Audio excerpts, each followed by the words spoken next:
여러분, 지금부터 들려드릴 이야기는 절대 잊혀지지 않을 겁니다. 1970년대와 1980년대, 한국이 급격하게 변화하던 그 시절, 화려한 스포트라이트 아래 숨겨진 어둠이 있었습니다.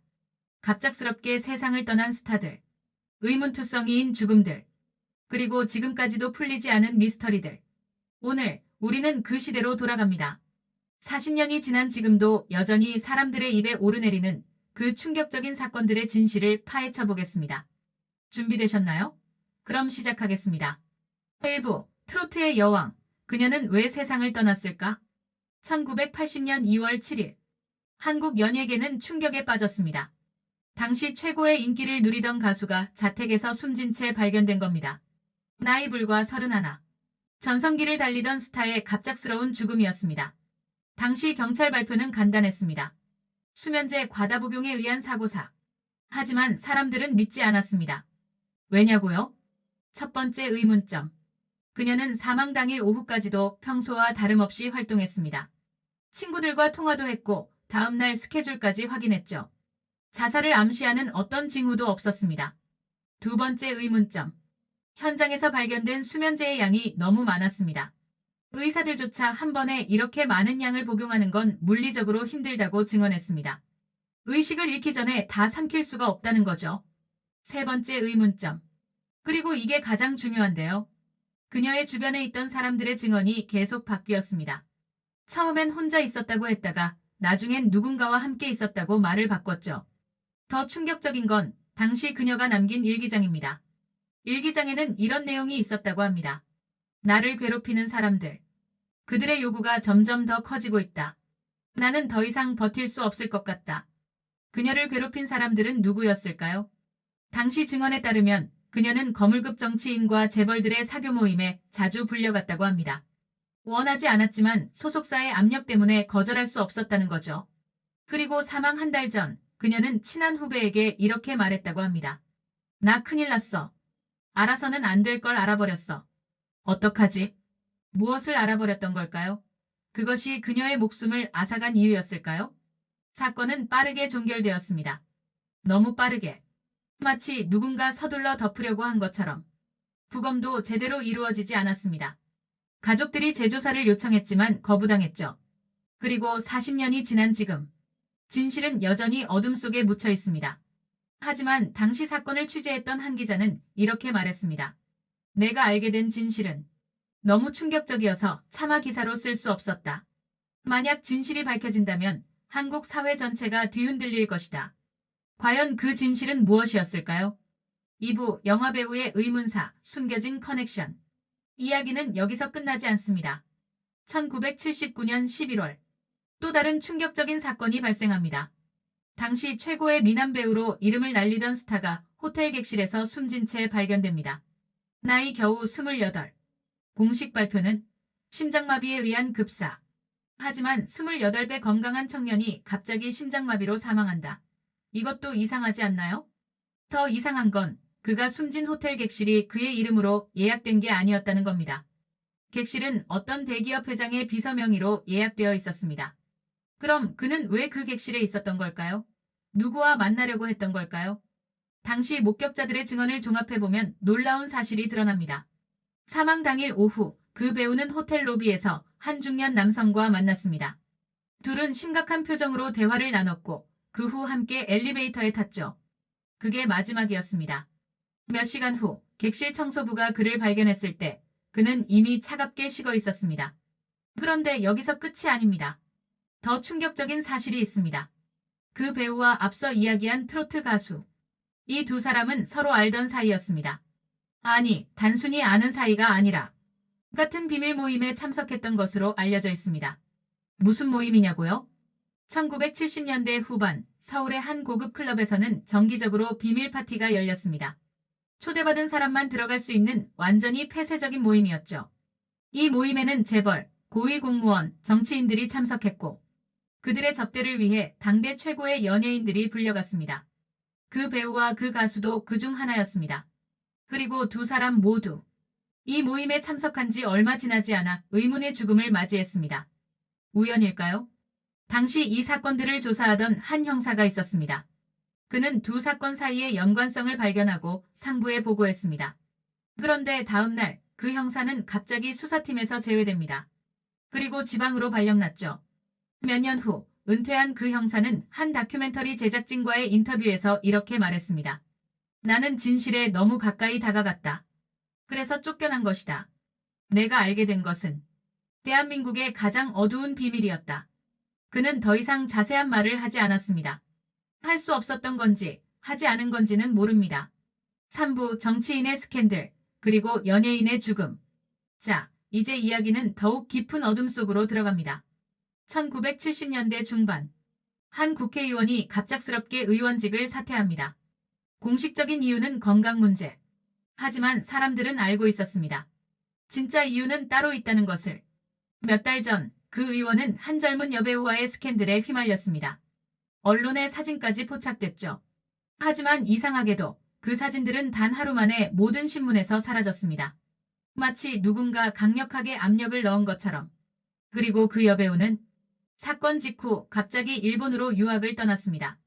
공식적으로는 연기 공부를 하러 간다고 했지만 업계 사람들은 다 알고 있었습니다.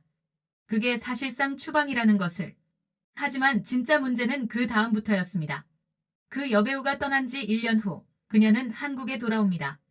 그런데 돌아온 지 불과 2주 만에 그녀는 자택에서 가스 중독으로 사망합니다. 경찰 발표는 자살. 하지만 그녀의 친구들은 강하게 반발했습니다. 그 친구는 절대 자살할 사람이 아니에요. 돌아오자마자 새로운 작품 제의도 받았고 너무나 행복해했어요. 더 이상한 건 그녀의 집에서 발견된 일기장입니다. 일기장의 마지막 페이지에는 이렇게 쓰여 있었다고 합니다. 이제 다 끝났다고 생각했는데 그들이 다시 나타났다. 나에게 침묵을 요구한다. 하지만 나는 더 이상 침묵할 수 없다. 진실을 말하겠다. 그녀가 말하려던 진실은 무엇이었을까요? 그리고 그녀를 침묵시키려던 그들은 누구였을까요? 당시 그녀와 가까웠던 한 메이크업 아티스트는 이렇게 증언했습니다. 그 배우님은 사망 며칠 전 나한테 봉투 하나를 맡겼어요. 만약 나한테 무슨 일이 생기면 이걸 언론에 넘겨달라고 하더라고요. 근데 그 봉투를 누군가 훔쳐갔어요. 무엇이 들어있었던 걸까요? 사진? 문서? 녹음 테이프? 우리는 결코 알 수 없습니다. 하지만 한 가지 확실한 건 그 안에는 대단히 위험한 내용이 담겨 있었다는 겁니다. 누군가의 인생을, 아니 여러 사람들의 인생을 파괴할 수 있는 폭탄 같은 내용이. 그리고 그 폭탄은 영원히 묻혀버렸습니다. 4부 1982년 사라진 증인들. 1982년. 이 해는 특별히 기억해야 합니다. 이 해에만 무려 5명의 연예인이 의문의 죽음을 맞이했습니다. 우연이라고 하기엔 너무 많은 숫자입니다. 첫 번째 희생자는 신인 가수였습니다. 데뷔한 지 불과 6개월 만에 한강에서 익사체로 발견됐죠. 경찰 발표는 음주 후 실족사. 두 번째는 중견 코미디언이었습니다. 자택에서 목을 매 숨진 채 발견됐습니다. 유서는 없었습니다. 세 번째는 여자 탤런트였습니다. 수면제 과다 복용. 네 번째는 남자 배우였습니다. 교통사고. 다섯 번째는 작곡가였습니다. 심장마비. 한 해에 5명. 그것도 모두 30대 이하의 젊은 예술인들이었습니다. 그런데 여기 놀라운 공통점이 있습니다. 이 5명 모두 1970년대 후반 앞서 이야기한 그 비밀 모임에 참석했던 사람들이었습니다. 이게 우연일 수 있을까요? 당시 한 주간지 기자가 이 연관성을 눈치채고 취재를 시작했습니다. 그는 생존해 있는 관련자들을 찾아다니며 인터뷰를 시도했습니다. 하지만 아무도 입을 열지 않았습니다. 아니, 열 수 없었습니다. 그 기자가 쓴 메모 중 일부가 나중에 공개됐는데 거기에는 이렇게 쓰여 있었습니다. 이들은 모두 두려워하고 있다. 무엇을? 자신들도 그 5명과 같은 운명을 맞이할까봐. 이것은 단순한 사고사가 아니다. 이것은 조직적인 입막음이다.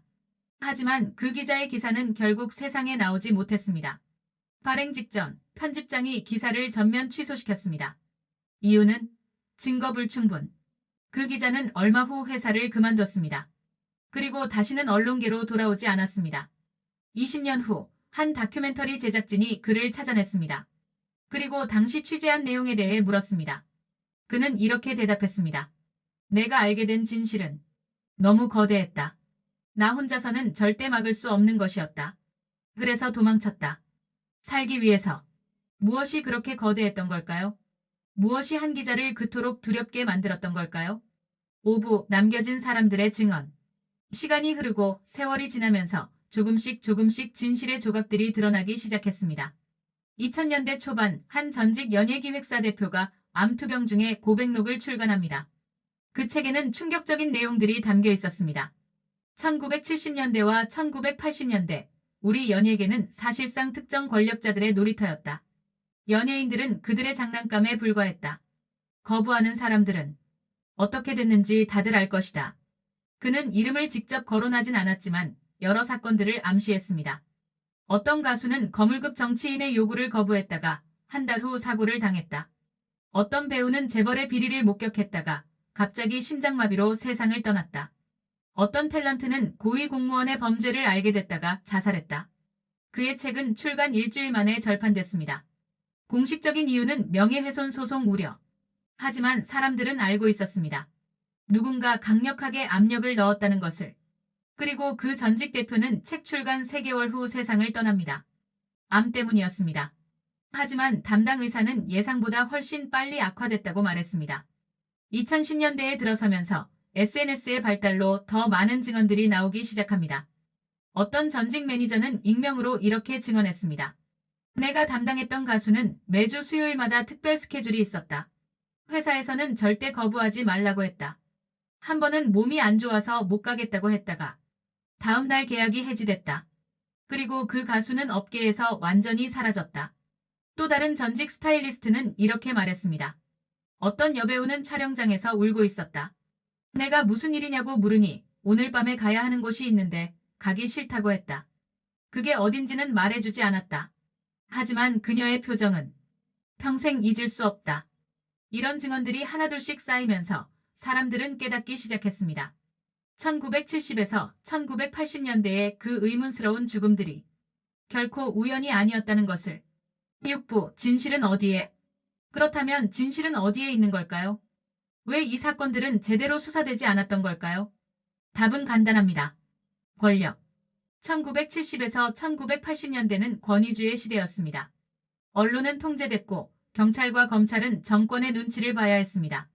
특히 재벌과 정치인들이 연루된 사건은 절대 깊이 파고들 수 없었습니다.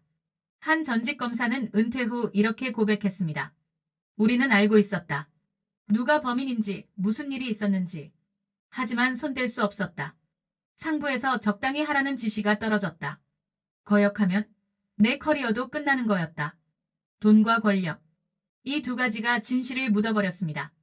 그리고 그 희생양이 된 사람들은 우리가 사랑했던 스타들이었습니다. 그들은 화려한 무대 위에서 빛났지만 무대 뒤에서는 어둠에 갇혀 있었습니다. 그들은 웃고 노래했지만 그 웃음 뒤에는 눈물이 있었습니다. 그리고 어떤 이들은 그 어둠을 이기지 못하고 세상을 떠났습니다. 자발적으로, 아니면 강제로. 우리는 정확히 알 수 없습니다. 하지만 한 가지는 확실합니다. 그들은 단순한 사고나 자살의 희생자가 아니었다는 것. 그들은 시스템의 희생자였습니다.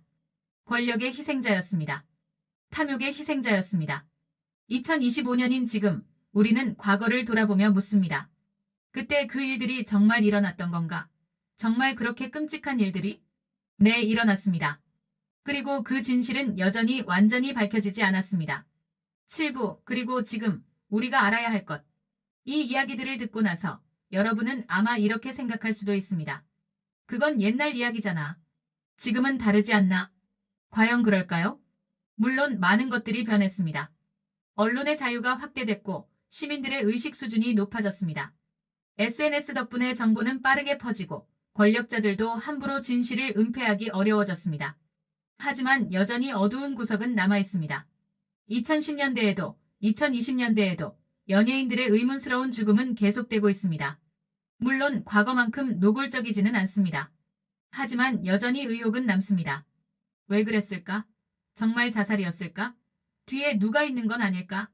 이런 의문들은 여전히 우리 사회에 떠돌고 있습니다. 그리고 중요한 건 우리가 이런 역사를 기억해야 한다는 겁니다. 왜냐고요? 같은 일이 반복되지 않도록 하기 위해서입니다. 1970에서 1980년대에 일어났던 일들은 단순히 옛날 이야기가 아닙니다. 그것은 권력이 견제받지 않을 때 무슨 일이 일어나는지를 보여주는 경고입니다. 그것은 약자가 어떻게 희생될 수 있는지를 보여주는 교훈입니다. 우리는 이것을 기억해야 합니다. 그리고 우리는 물어야 합니다. 지금 우리 사회는 정말 달라졌나? 정말 안전한가? 만약 어떤 연예인이 부당한 대우를 받고 있다면 우리는 알 수 있을까요? 만약 어떤 권력자가 범죄를 저지른다면 그것은 제대로 처벌받을까요? 답은 여러분이 찾아야 합니다. 엔딩. 오늘 우리는 1970에서 1980년대의 어두운 비밀들을 들여다봤습니다. 갑작스럽게 세상을 떠난 스타들, 의문투성이인 사건들, 권력에 의해 묻혀버린 진실들. 이 모든 이야기들은 아직도 완전히 밝혀지지 않았습니다. 하지만 적어도 우리는 알게 됐습니다. 화려한 스포트라이트 뒤에 어떤 어둠이 있었는지, 그리고 그 어둠 속에서 얼마나 많은 사람들이 희생됐는지. 이 영상을 보신 여러분께 부탁드립니다.